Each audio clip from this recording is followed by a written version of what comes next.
ఏ ప్రాతిపదికన విద్యార్థులు కానీ నిరుద్యోగ యువకులు కానీ ఆ పరీక్ష రాసేవాళ్ళు కానీ జవాబు చెప్పాలి, దేని బేస్గా తీసుకోవాలి ఉండాల్సినటువంటి అవసరం ఉంది. కానీ ప్రభుత్వము కనీసమైన ఇంగిత జ్ఞానం లేకుండా, కనీసమైనటువంటి అవగాహన లేకుండా ఇర్రెస్పాన్సిబుల్గా వికీపీడియా నుంచి ఇన్ఫర్మేషన్ తీసుకొని రాయండి, గూగుల్స్ నుంచి ఇన్ఫర్మేషన్ తీసుకొని రాయండి.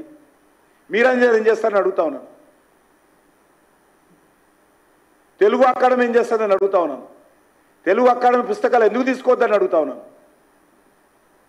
తెలుగు అకాడమీ పుస్తకాలు తీసుకోకుండా మీరు వికీపీడియాలో ఇన్ఫర్మేషన్ తీసుకొని దాన్ని ఆధారంగా తీసుకొని దాన్ని ప్రామాణికంగా తీసుకొని పరీక్షలు రాయమంటారా? ఇదా తెలంగాణ ప్రభుత్వం చేసేటువంటి ఉద్దారకము? ఇదా మీరు గతంలో అశోక్ నగర్లో లైబ్రరీ దగ్గరికి వెళ్ళి మాట్లాడినటువంటి మాటలు? ఆ మాత్రం నిరుద్యోగ యువతకు హక్కు లేదు అడుగుతా ఉన్నాను. మేము దేన్ని ప్రామాణికంగా తీసుకొని దేన్ని బేస్గా తీసుకొని మేము పరీక్షలు రాయాలి. మేము రాసినటువంటి ప్రశ్న పత్రాలు జవాబులు ఏవైతే ఉంటాయో ఆ జవాబులు దేని ఆధారంగా మీరు మార్కులు వేయబోతున్నారు? వికీపీడియాలో ఉన్నటువంటి జవాబుల ఆధారంగా మార్కులు వేయబోతున్నారా, లేక ప్రభుత్వానికి సంబంధించినటువంటి తెలుగు అకాడమీ పుస్తకాల ఆధారంగా మార్కులు వేయబోతున్నారా? ప్రభుత్వము స్పష్టమైనటువంటి వైఖరి లేదు. మీరు వికీపీడియాలో చూడమంటారు.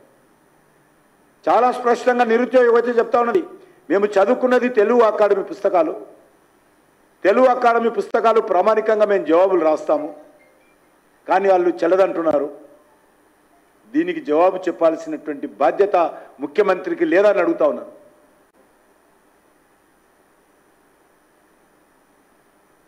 గతంలో ప్రిలిమ్స్ కానీ మెయిన్స్ కానీ ఒకే హాల్ టికెట్ ఉండేది. వాళ్ళు అడుగుతా ఉన్నారు, ఇప్పుడు మొదటిసారి విడివిడిగా 2 హాల్ టికెట్స్ ఎందుకు మాకు? దేశంలో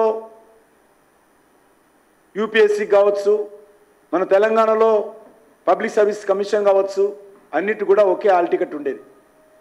ఇప్పుడు విడివిడిగా 2 సార్లు ఎందుకు హాల్ టికెట్ తీసుకోవాలి?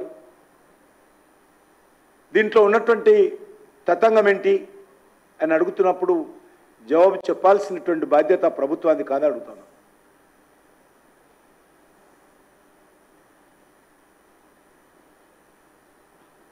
ఈ పరీక్షలన్నీ కూడా హైదరాబాద్లో ఒకే దగ్గర ఎందుకు నిర్వహించాలి? కొన్ని ముఖ్యమైనటువంటి కేంద్రాల్లో వరంగల్, కరీంనగర్ ప్రాంతంలో ఎందుకు నిర్వహించకూడదని వాళ్ళ ప్రశ్న. దానికి బాధ్యత లేదా అడుగుతాను. కాబట్టి కనీసము ఈ ప్రభుత్వము పరీక్షలు కూడా సరిగ్గా నిర్వహించలేనటువంటి అసమర్థతతో కాంగ్రెస్ పార్టీ ప్రభుత్వము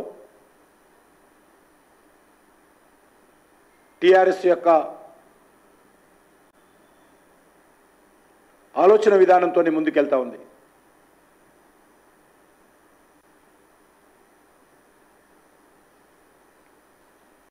జియో 29 విషయంలో చాలా స్పష్టంగా అనేక రకాల అనుమానాలు వ్యక్తం చేస్తూ ఉన్నారు. నిజంగా ఈ ప్రభుత్వానికి జియో 29 పైన దాపరికం లేకపోతే ఎందుకు వాళ్ళతో పిలిచి మాట్లాడదని అడుగుతా ఉన్నాను. చిన్న విషయాలు ఇవి.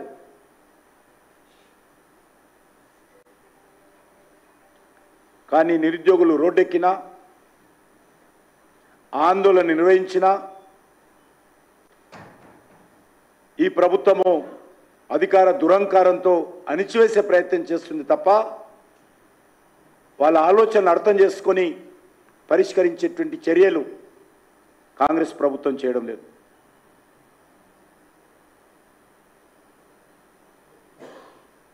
ఆ రోజు చెప్పారు ముఖ్యమంత్రి గారు, గెలిచిన తెల్లారే ఇదే అశోక్ నగర్కి వస్తా, ఇదే లైబ్రరీ దగ్గరకు వస్తా, మీతో కూర్చుంటా, మీతో మాట్లాడతా, మీతో చర్చిస్తా. 9-10 నెలలుగా వస్తుంది, రాలేదు. రాకుండా ఆందోళన వ్యక్తం చేసేటప్పుడన్నా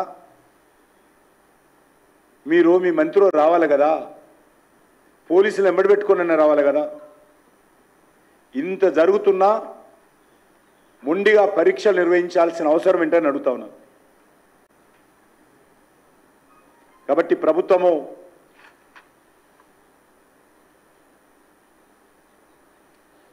కాంగ్రెస్ పార్టీ ఇచ్చినటువంటి హామీల నుంచి ప్రజల దృష్టిని మళ్లించడం కోసం ఈ రకమైనటువంటి వితండ వాదనలు, తొండి వాదనలు, లాఠీ చార్జీలు, అక్రమ జీవోలు, అక్రమంగా ఇళ్ళ కూల్చివేతలు ఇది ముందు పెట్టి కాలం గడిపేటువంటి ప్రయత్నం చేస్తుందనే విషయాన్ని నేను ఈ సందర్భంగా తెలంగాణ సమాజానికి మనవి చేస్తా ఉన్నాను.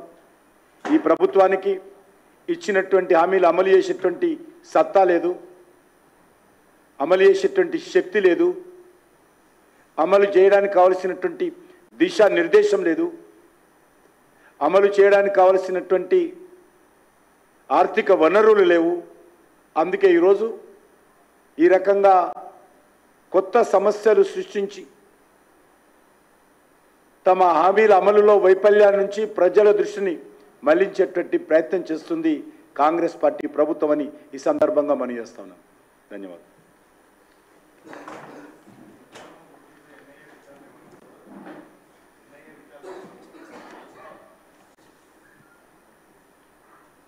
మేము అడుగుతాం, ఇంకేమనుకోలేదు.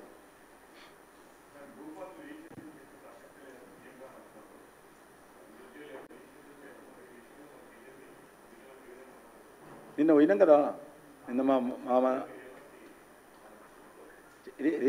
ఇది చెప్తున్నది కూడా వాళ్ళ కోసమే కదా, ఇప్పుడు చెప్తున్నది కూడా వాళ్ళ కోసమే. నిన్న ఆందోళన ప్రత్యక్షంగా దిగినాం మేము.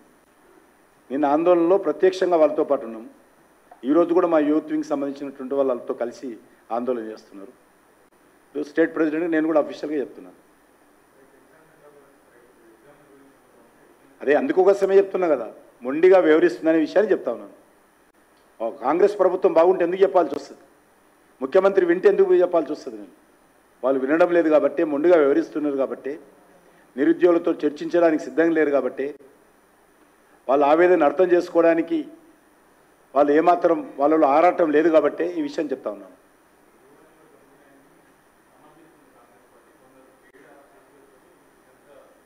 అదే అశోక్ నగర్ చౌరా లైబ్రరీ దగ్గరికి వెళ్ళి చెప్పమంటాను నేను. నేనేమంటలా. అదే అశోక్ నగర్ చౌరాస్తాలో ఆ పిల్లల దగ్గరికి వెళ్ళి ముఖ్యమంత్రి ఇంకో మంత్రి పోయి పోలీసులు వెంబడి పెట్టుకొని కనీసం భయం అయితే పోయి కూర్చునబెట్టి చెప్పండి, తప్పులేదు. వాళ్ళు మన పిల్లలే, వాళ్ళు మన తెలంగాణ పిల్లలే, వాళ్ళందరూ కూడా. వాళ్ళ ఆవేదనను దూరం చేయాల్సినటువంటి బాధ్యత అందరికంటే ముందు ప్రభుత్వాన్ని. అదే అడ్డ మీదకి వెళ్ళి అదే అడ్డ మీద అనేక రకాల హామీలు ఇచ్చి ఈరోజు అదే అడ్డ మీద ఆందోళన చేస్తున్నటువంటి యువతను అడ్డంగా అణిచివేసేటువంటి ప్రయత్నం చేస్తూ ఉన్నది ప్రభుత్వం.